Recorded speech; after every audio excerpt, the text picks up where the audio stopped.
There we go. Perfect. Excellent connection. Here we go. Welcome to the live stream event with What's Real with Adrien. I'm excited to have you here. It's a really great topic we're going to talk about today.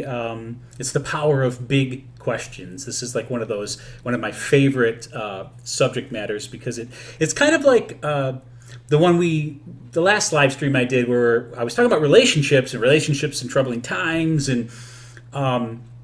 and I got into the subject matter of space. And, I've heard a lot back from that event, too, from other people. And it turns out that turned out to be like almost everybody's favorite part, which is always wonderful to hear because it's my favorite parts to talk about. Maybe that's not a coincidence. But big questions is a similar sort of subject for me because the reason that space works so well and actually I think triggers some really wonderful responses inside of people is because it's not what we normally think about that much. Like, we don't think about empty space. We think about the things in the room, right? We don't think about the questions as much as we think about the answers. We ask a question to get to the answer. That's kind of like the human impulse, right? And to actually consider the fact that a question in and of itself has something to offer is a wonderful thing, and it's a very powerful tool. Matter of fact, all spiritual practices, all great religions have honored the tradition of what you normally would call inquiry. It's really big in Buddhism. And inquiry is all about asking questions, right? Opening yourself up to this question and sitting with it. So that's what we're going to be talking about. I'm really excited about doing that. I want to take a minute because I don't normally do this, but I really want to do this more because I'm excited about sharing this with you and with more people. So I'm going to ask you that if you're enjoying this stream, to please make sure you hit the like button. And if you haven't subscribed yet, please subscribe, leave comments. That all helps me, take this thing to the next level and reach more people, which I'm really passionate about doing because I think there's great value here for everybody. So it's my life's purpose. You're helping me achieve that. And I appreciate that. So I'm going to ask my wife real quick, is it lagging really bad and stuff, honey? I see nothing on Facebook. Really? Yeah, Uh-oh. I don't know. It might be just lagging or something. I see it here. I don't know. Well, maybe it is. I don't know. Okay. I'm sorry. Just a little technical checking here. So now let's start talking about the power of big questions. Okay. So by the way, too, I'm going to say, I'm going to talk like this hopefully for not much more than 15 minutes, and then I'm really excited about hearing your big questions and addressing them with you in a very open dialogue sort of way. It's the part I'm looking forward to the most. So here we go. The power of big questions. So again, I've already kind of said it. There's a very deep human impulse to want an answer. And that impulse comes from stuff that we've already talked about in the last two streams, which is kind of fun because I was thinking about this and thinking about sharing it with you, and I realized we've covered so much of this really important, cool ground already. We want an answer because we hate uncertainty. We don't like it, right? That was the first stream. It was like this whole COVID-19 thing makes us face the fact that life is uncertain, right? And in that video or that stream, I actually talked about the fact that that's actually how it always is. We just don't pay attention to it. Something like what we're dealing with now makes us have to face this. Well, we like answers because it gives us a sense of the fact that we have some control, some certainty, right? Something we can count on. And that's why we like answers. And that's fine. It's good. It's served us well as human beings, right? I wouldn't be able to have this conversation like this right now if we hadn't, answered a whole long stream of questions that science hasn't done, has done, I'm saying. So, of course it has its purpose. But when we're only looking for an answer, we're missing a great deal of potential power. So the power in questions themselves, in a large way, is deeper than the answers. What I would say is, as any good scientist knows, answers change. That's the history of science, right? We think this is true, and then we think that's true, and then it changes to this. And, a lot of times it's not like the old answer is completely null and void, but it shifts. It changes, right? Answers are not as certain as they first appear. A question, or questions, especially the big ones, are eternal. So once we face this fact, or if we can just start to look at it, the question then becomes, maybe life isn't so much about answers as it is learning to live with the questions. Does that make any sense? This is a whole nother level of living, actually, of being as a human being, to realize that there's power in the question itself and to be able to sit in that space. I think that's why you'll find it in all great spiritual teachings, because it's a very powerful tool, inquiry, questioning. So when we're not so hooked on the answer, this is the other reason. Let me get into the mechanics, you might say, of how come questions are so powerful like that.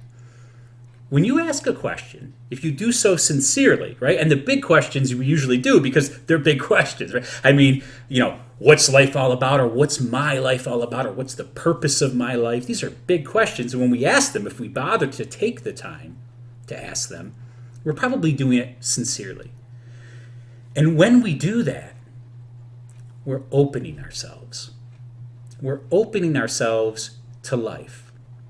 When we get an answer, or we feel like we got the answer, we shut down.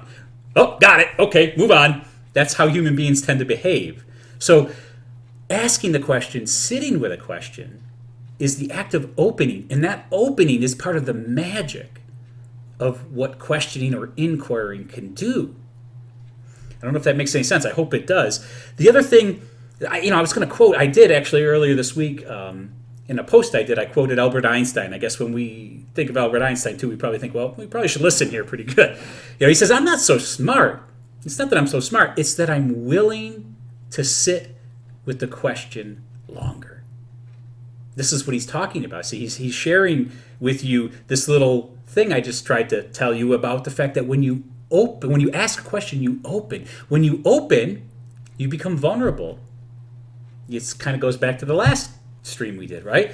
When you're asking a question in that way, in a deep question, you're open and you're vulnerable to life.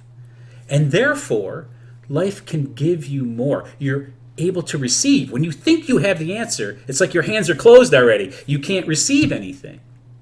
When you ask the question, you're opening yourself and more can come in. And that's why it's worthwhile to sit with it for a little while instead of just run away with the first answer you get, right? I mean, if Einstein did that, we probably wouldn't have the theory of relativity, right? I think that's what he's trying to tell us, that there's great value in being able to sit. Now, of course, we know it's not the most comfortable place. That's why we tend to like to grab the answers, But I'm going to share a couple of stories, and then we're going to move right into taking your questions. So I'm going to share stories to help give this conversation some context, okay?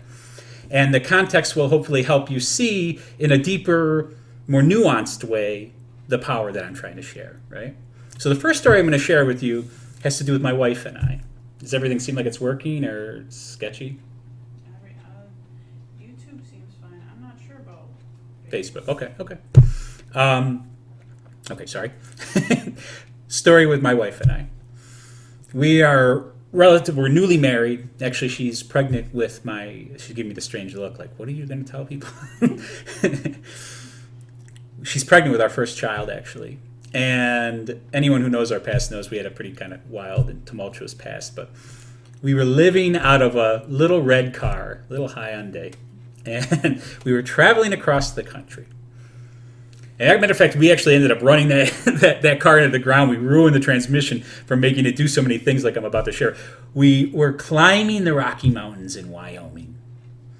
And we're taking this, you keep taking this spirally turn, hairpin turns. We're climbing up this giant mountain in the Rocky Mountains in Wyoming. And it was actually rainy and dark. It was really dark. It was almost like it was nighttime. It was so dark. And we worked our way up the mountain. And as we got over the crest, you could see out past the valley. And there was an overlook. And we pulled over into the overlook. And we got out of the car. It was very light rain, so it was like mist almost more, And my wife and I stood there and looked out across this valley. Now, I'm an old contractor. Everybody knows this, I think, or you'll get to know. There's a tool in contracting that's called a chalk line. It's a very ancient tool, actually. It's a piece of string that has some chalk on it, and you snap this line, and it makes a perfectly straight line. My wife and I stood out looking over this vast valley, and actually on the other side you could see the next mountain ridge. It was just stunningly beautiful. across the sky, it looked like somebody had taken a chalk line and snapped a line perfectly straight across the line. And on the side that my wife and I were standing on, it was dark. It was almost black. It was so dark. And on the other side of that line, it was perfectly blue, clear skies. It was the most magical moment. And, dew is like, rain is settling on our clothing, and my wife and I are just standing there dumbstruck. In fact, so much so that we both began to cry a little bit. Now, I can't speak for my wife, but I can share to you why it was that I started to cry. Now, obviously it was because of the beauty, but there was a profound question going, how is this possible? How did I get here? I mean, there's so much context, right? My wife and I were newly in love. Our first child's coming. There's so much going on. It almost makes me want to cry now as I share it with you, right? It was such an exquisite, beautiful moment. And it was kind of framed in this question of like, how is this possible? What am I looking at? If I tried to answer that question, you could probably see I would have dishonored the whole entire thing, right? It was much more beautiful and profound to sit with that question. I think all beauty is that way. Honestly, your life right now is that way. My life right now is that way. There's a profundity that follows us around if we're willing to ask the question and sit with it, not try to find the answer like, wow, here I am. And I know, by the way, it doesn't always feel good, right? I mean, it's not always so beautiful looking at the outside of our life, right? But that how did we get here thing is still very profound, and that's always there. There's a deep beauty and mystery to it, That's my first story about the power of a question, right? You can see, too, that you wouldn't want to answer a question like that in a way. It's like you just need to sit with it and open yourself to it. I didn't get into that, actually. I was concerned about technical things. But when we open ourselves, if you think we're almost like an instrument, right? Like a computer. And I hate to, try to compare us to a computer. We're far more than that. But by being vulnerable and open, we're vulnerable and open to more information. We're open to more of life. So it's like we're a sensitive instrument and more can come in. I know I did kind of say that, but that's what happens when you sit with something so beautiful like that, right? You can even be like that. My next story is going to be very different. I wanted to share two sides of this, right? My next story is, anybody who knows me knows I did this too. I did this for quite a while. I traded stocks.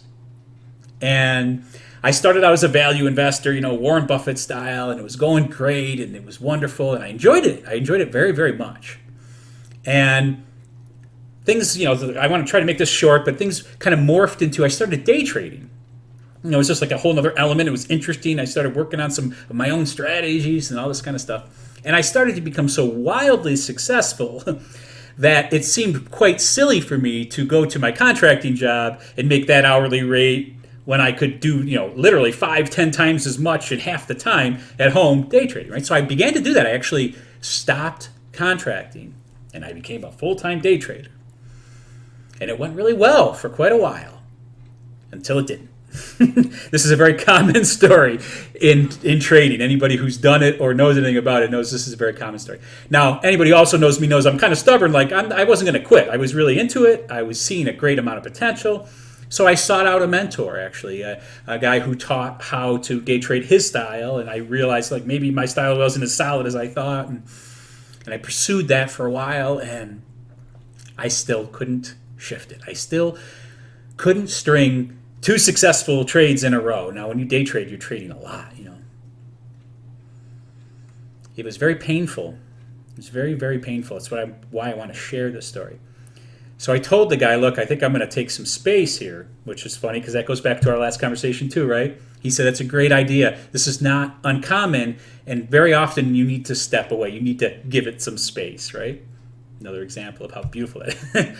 So I did just that. And I got to say too, at this point in my life, this wasn't very long ago, by the way. This is probably 3 years ago. I was thinking about this before. It's almost probably exactly 3 years ago to this date, like right around this time. And I wanted to say too that I already had a very big, deep spiritual practice. I already meditated probably an hour every day and stuff like that. But I doubled down. I tripled down. I started asking these big questions. I started sitting quietly, journaling more, reading more. I really dove into myself. Now, when I first did it, of course, I was doing it to find the answer. I got to be honest, right? I kind of wanted to figure out what was going on with my trading so I could go back to trading, making some good money. And funny enough, do this. That was my end goal. I thought I should make some money first, get my family secure, and then I can be a spiritual teacher. That was my goal. Well, it didn't take me long before I realized that I shouldn't probably treat it like that. Like these questions I was asking myself, this place that I found myself in was very profound, and it had more to do than just trying to be a day trader, And I sat with these questions for a long time. It was very challenging. It was very painful. But what happened to me in that time of my life shifted me so powerfully. First of all, I've never been the same since. And second, it is why I'm sitting here talking to you right now, that time period. Now, you might ask, did you find any answers? In a way, I did. I found answers. They've changed.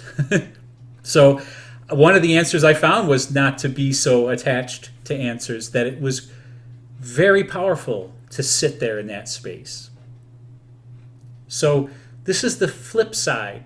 If you're going through a challenging time in a relationship, a challenging time in a job, I recommend this. I recommend finding some time. And if you can't do this so easily on your own, seek out some help too, right? I mean, there's a therapist can be great, a life coach can be great, a spiritual advisor can be great to help you do this. But no matter what, though, even those people, they can't do it for you, right? They can only help you, maybe help you figure out the right question to ask or give you a little guidance. But taking that time to sit with big questions is very powerful. Again, it literally changed my life. And it's why I'm sitting here before you right now. So I'm going to open. Do we have any questions yet? No questions. So I'm going to see. Yeah, we got some people. So I encourage you to ask the question. My wife is going to ask them for you, and I will do my best to address them. I did want to say that I'm not a camera hog. I would include my wife in these pictures, in this camera, but she would not want. So getting her to talk is good enough. I think that's enough, right? Yeah. So I just wanted you to know it's not just like it has to be all. So I'm going to say, until we get a question, that some of the big questions are built the way that they are because they don't have an answer. Not an answer that the brain can wrap itself around, right? This is part of what you're opening yourself to when you ask a question. You're opening yourself to something bigger, especially if you can sit with it, if that makes any sense. If you can sit with the question, you're opening yourself to something bigger than just your logical cognitive mind. Because there's a lot more to you, believe it or not, than just your thinking and your emotions. Being able to sit with questions, by the way, means being able to sit with your emotions. I don't know if you could... Actually, in both those stories I shared with you, I think you could see that, right? The first emotion was very joyful. It was almost overwhelmingly joyful. The second one, not so much. It was very painful. I really, I don't want to get boo-hoo, but it was very painful to sit with that. I mean, the questions that arose were not easy ones. They were ancient ones for me, like ones I've been battling with for a long time. So, to be able to sit there like that, open, I had to sit there with my emotions too, and with my thoughts. So, and then when I did that, and I was willing to do that, I've discovered there's more to me than these thoughts and these emotions. Do we have any? You're gonna wave or something, right? I want you to know so we have some sort of communication on whether we get one. I wish we're not actually looking on Facebook, right? So we don't even know. Yeah. So I want to keep rambling here. I wasn't prepared to keep talking. I was going to try to make my part really quick here. So I really encourage you to ask a question. Anything. By the way, I did mean to say this too. It doesn't have to be a big question. It doesn't have to be, some huge thing. It could be some small thing like I dealt with the loss of a pet, or I don't know, and you do have anything you have to put into that, or anything like that would be applicable. Or I'm thinking about changing job. It could be any silly thing, and it's not like I'm going to have the answer necessarily, but we can sit and we can sit with it, and I'll throw out my 2 cents, and you can tell me what you think, and all that. So. I just figured out Facebook. So Oh, you did? yeah. Oh, good. My wife finally got on Facebook. Excellent. So, do you see anything on there? I'm going to take a sip of water real quick. Okay. Well, maybe I didn't do a good enough job advertising the fact that you should ask a question. I was really looking forward to that part. It was the part I was to not just ramble, right? Okay. Maybe you can come up with a question yourself. Well, I was actually going to share what's considered typically in most spiritual circles one of the most profound questions you can ask. And it certainly came up for me in my time of turmoil, you could say. Full disclosure, of course, well, this is an ancient question, but this definitely is mostly derived from Ramana Maharshi. I don't know if anybody knows that. I didn't put any links in here because I didn't expect to talk about this, but he's a great spiritual teacher, Indian teacher, obviously, very famous, especially he's like a teacher's teacher, you might say. Like, he really resonates with people who are on a deep spiritual quest. And his pretty much his whole teaching revolves around one question, and that is, who am I? Who am I? I can tell you, I have spent hours and hours and hours, actually days and days and days, I can say, if you accumulate it all the time, pondering that question. And I have to tell you, it's a wonderful question to sit with. It's a very mysterious question because you're going to try to come up with all sorts of answers, you might say. And again, of course, it's not really about an answer. But pondering who am I, again, is a very ancient and very powerful, deep spiritual question. Now, that may be deeper than you might personally want to go, but actually it has multiple levels, as anything does, right? So you can ask that question and see where it takes you. It's probably going to show you a little bit of where you are. If you say, who am I? And you start thinking, well, I'm a contractor, I'm a spiritual teacher, right? This is a very surface level, actually, to who you are. It's not that you're not these things, but these things are actually at the very top levels. They're at the, that's actually the part of the ocean, you might say, that's very, that moves a lot, right? It's the waves of the ocean. It's the things that changing all the time and all the turmoil, and that's the top layer. You get a little lower, you get a little deeper, and things settle down, and you start to find something more to yourself by asking a question like that. So, I don't know if I should go. Oh, I'm getting questions, yeah. Oh, yeah, I got I actually see them now. I Oh, go ahead, though. I'd rather you read them. No, here's a really good one. I love this. We're born with natural temperaments. As we strive to seek a higher self, what is the relationship between our born temperament and that higher self? How to avoid looking at it as a fight between the two? Wow. I hope everyone heard. I'm pretty sure you do. You did. It's a fantastic question. Matter of fact, it's so beautiful because it's actually what I was just talking about in a large way. First of all, most likely, I can't say this is true for you, but most likely you need to do it slowly. Some people are not, even Ramana Maharshi, who I was just talking about, probably wouldn't voice it the way I just did, because he would say either you do it or you don't. I mean, that's kind of how it goes.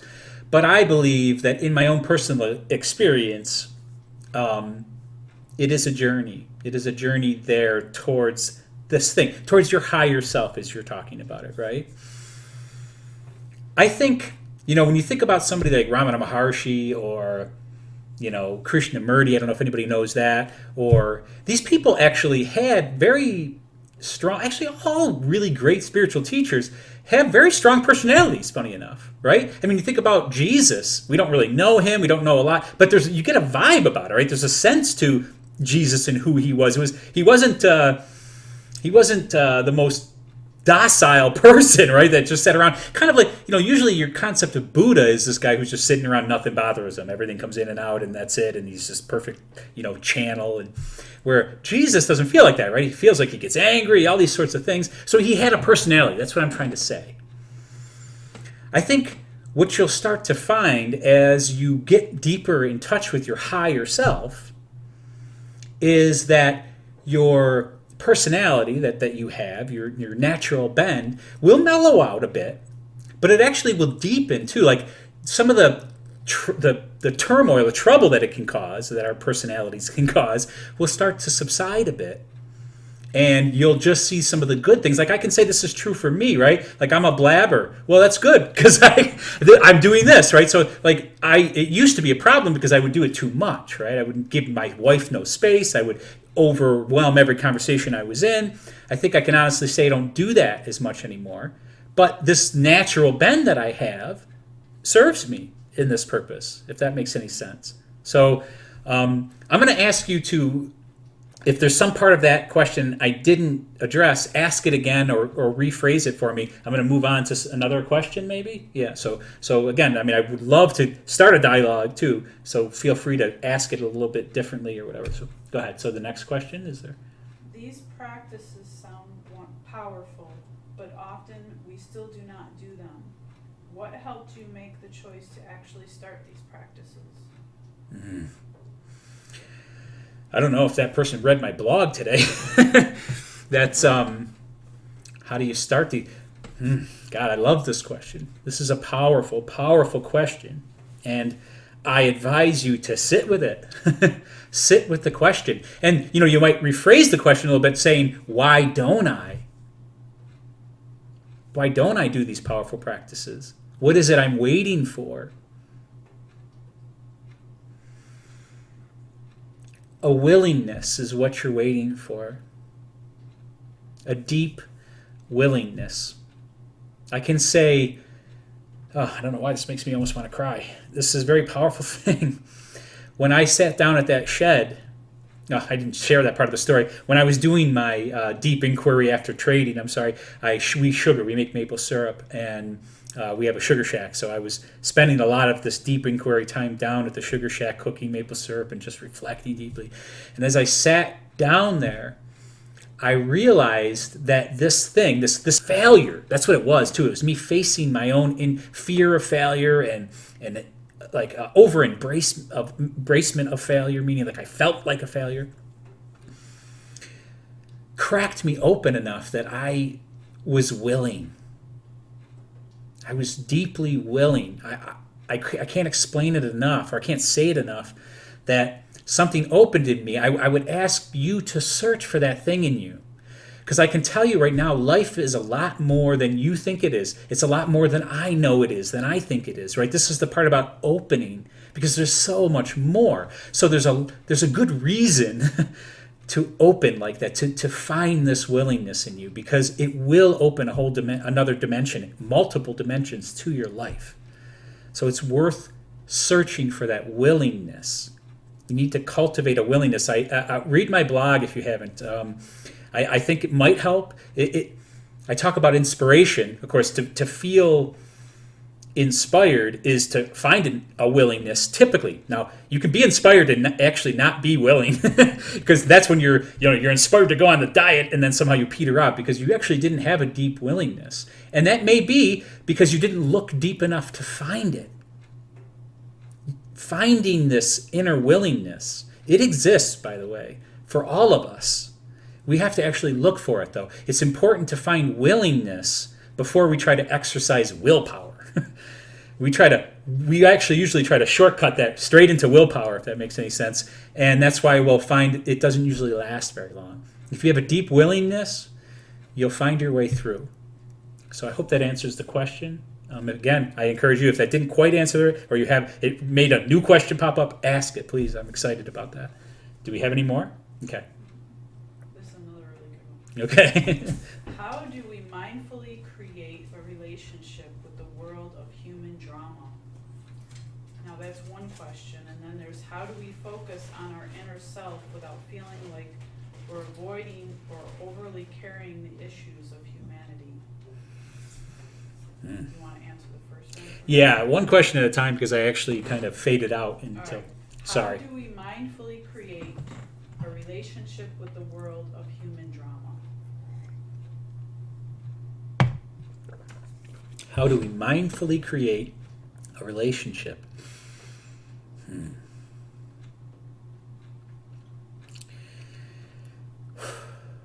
So, there's so many answers that pop up. That's actually why I'm not struggling because I don't know what to say. I'm struggling because I don't know which thing to say.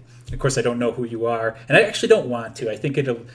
We've found that's why my wife's asking the questions. It adds more power to the meaning that it's more generalized. Because if it turns out I know you, then I might know how to, specifically talk to you. But it's good to keep it general.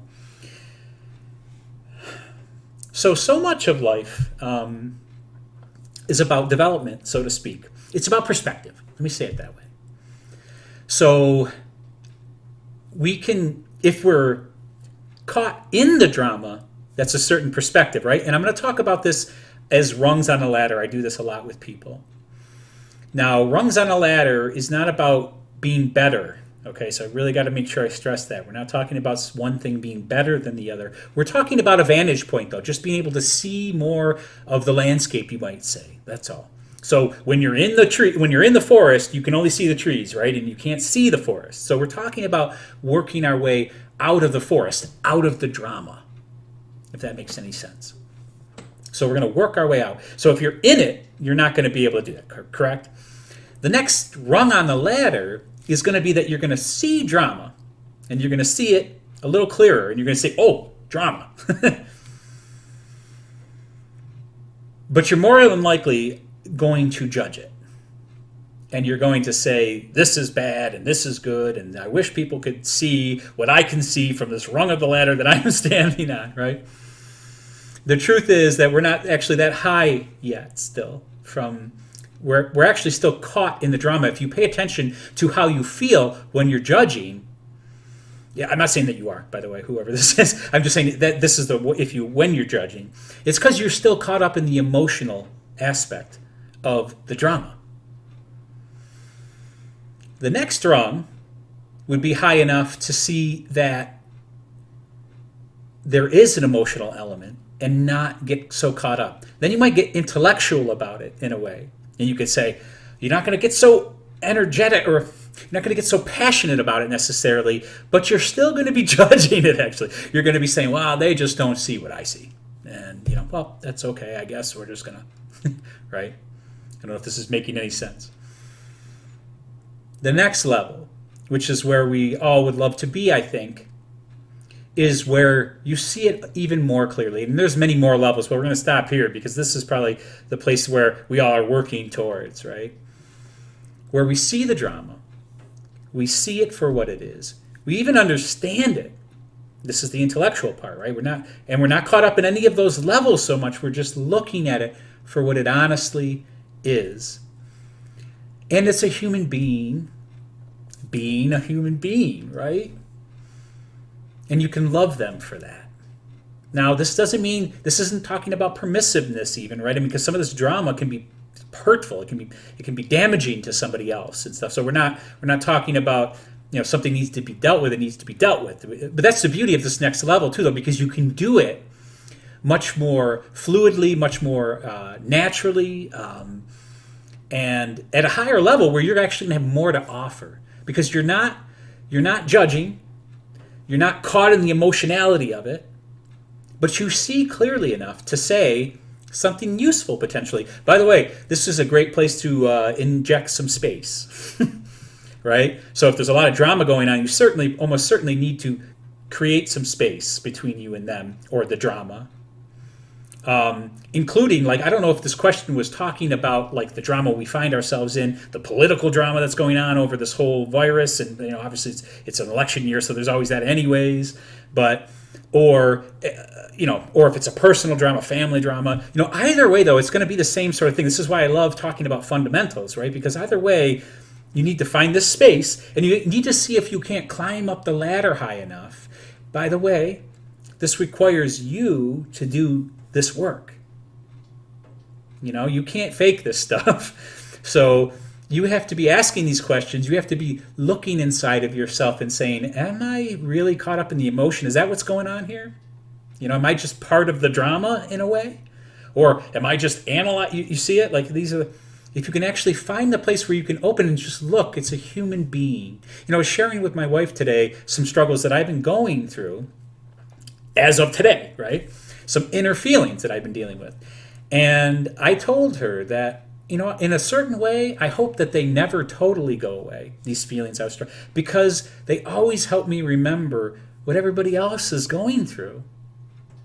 So, that has value, because I don't ever want to be somebody who's like, better than thou, or this doesn't bother me anymore. You know what I mean? Like, that's not helpful. I'm certainly not going to be able to contribute anything positive in that way, right? It's certainly not going to be received well, is probably what I'm really trying to express. So, anyways, next question. I'm sorry, that was probably a long answer. Well, this is the other part of that one. Maybe you already answered it. How do we focus on our inner self without feeling like we're avoiding or overly carrying the issues of humanity?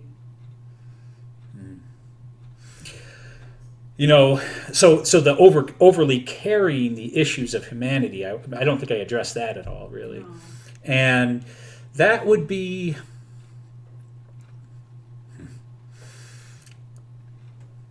that's a big one. That's actually a little bit of what I was trying to share with my wife today about some of the feelings I was feeling inside. Feeling the world, you might say, right? So to find the place of stillness within yourself is a powerful place where you can sit with something like that, because there is a place. It's sort of like this. I talk about this quite a bit too. Like if you were on a street in New York City, or maybe in the hospital in New York City, right, in a room or in the emergency room, and there's this craziness going on, and it's a lot of drama, a lot of tumultuousness, and you'd be caught up. There you are, right? Now, if you were able to take one of those cameras and just zoom out, right, and just keep going, and you're outside the hospital, now you're outside of New York, and you're all of a sudden you can see the whole continent, and now you're outside of the atmosphere, and you're looking at that beautiful, pristine blue planet, right? The blue marble. Both are true.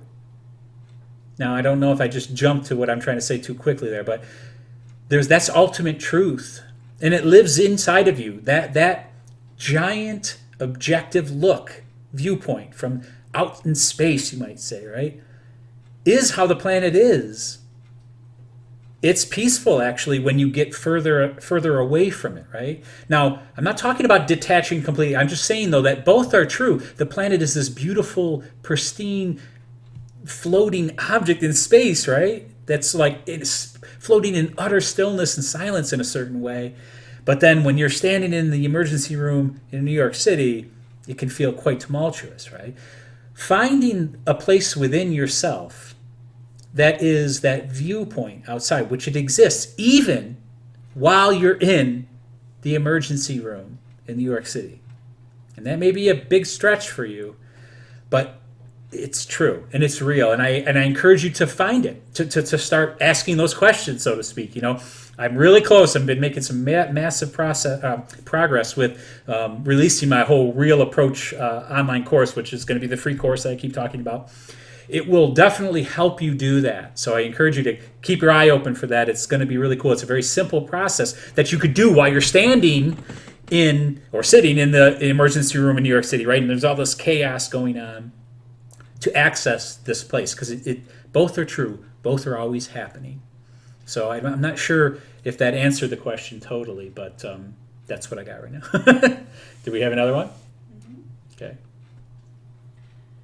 How do we know the difference of being gentle with ourselves, forgiving and kind, I know where this With is going. giving excuses to ourselves when trying to grow or change something seems a fine line. It is a fine line. That's all I have to say. No. Great question. Fantastic question. Hopefully you heard it. It's like, how do you, because I often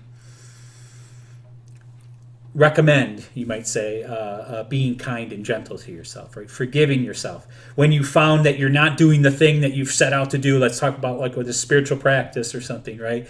And I often say, one of the best things you can do is just be kind to yourself. Love yourself. Don't beat yourself up about the fact that you haven't done it, right? This person's asking, okay, so that's great, but what if I keep just not doing it, just keep being kind to myself? Funny enough, probably you could if you were actually, honestly, sincerely being loving and kind to yourself. But what would happen is you probably would stop doing that and you'd just fall into your routines and your habits and you wouldn't even allow time to be kind and loving to yourself. Because there's another flip side to being kind and loving to yourself, right? If you really love yourself and you're really being kind to yourself, you're going to do these things that you know you need to do, right? So this comes back to willingness. A lot. So what I would suggest is if you're finding that you're really struggling with staying consistent, because that's kind of what we're talking about, I think, in a nutshell here, you need to reinvent, you might say, or reestablish your connection to your willingness and find where it is that you're not willing, because that's what's going on. There's some part of you that's still not willing. That's still not, you're lacking clarity. That's what I say in the blog that I wrote today. You're lacking some clarity. So you need to discover what it is that's holding you up, what it is you're stuck on, that you don't want to give up or that you don't see clearly. Sometimes it's just that. So obviously, to just answer it very directly and simply, if you continuously are doing it, right? If you continuously are not doing it, maybe is what I should say, needing to forgive yourself, then you need to do what I just said. You need to, you obviously can see there's a problem. You're not loving yourself. You're actually just giving yourself excuses, right? You're making excuses. And that's not exactly what I'm trying to say when I say love yourself. When I say love yourself, forgive yourself, move on too, right? It's because of what I always talk about, the law of dissonance. When you beat yourself up, when in the blog, when I talk about using willpower all the time like a hammer, it's always you're just trying to bash your way through whatever this is like a hammer, you'll get the law of dissonance. You're going to get resistance from yourself, ironically. And you'll even find it in the world, you'll get it too. But you'll get this resistance. So by being kind to yourself, you kind of cut that off, right? You don't allow that to happen so much, because when you're pushing yourself so hard, that's when you get the pushback from this part of yourself that's not willing. If that makes any sense. That was a long explanation. Anything else? I, again, thank you, as always, for your time, because it's precious. I also want to encourage you, please, like the Facebook page if you're on there, like the video, become a member or join if you subscribe if you haven't. I really, really appreciate your time and spending this time together. Thank